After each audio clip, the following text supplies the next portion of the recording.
Hello, it's me, Vibe and Vlog ang Inka Vibes. Mapa-good vibe man to vibe. Isang panibagong video at kalaman naman ang ating mapapanood at matutunghayan ngayon. Alam niyo ba na mayroong sikat na pagkain sa bansang Thailand? At ito ang mga pritong bulaklak. Sikat na sikat ito sa kanila pang merienda o kaya naman pang ulam. At iilan sa atin dito sa bansang Pilipinas ay sinubukan na rin ang recipe ito.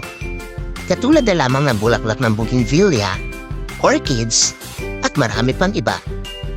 Kung alam lang sana natin noon pa na pwede itong kainin at pwede rin itong panghanap buhay, sana walang nagugutom na mga Pilipino. Pero meron akong nakita mga ka-vibes, kakaiba din ang videong ito. Niluluto din pala ng mga Indian ang bulaklak ng rosas? Pwede pala ito? Ano kaya ang lasa niyan? Kilala ang rosas sa scientific name na Rosa rubiginosa. At alam niyo rin ba mga ka-vibes na mayaman sa natural collagen production ang halamang rosas? Yes, basahin mo na lamang sa comment section. Paki-comment down below nga mga ka-vibes kung nasubukan niyo na rin itong kainin at kung ano ang lasa nito. Para naman masubukan rin natin dito sa ating bansa. Imekos-mekos mo na rin yung mga bulaklak dyan mga ensan.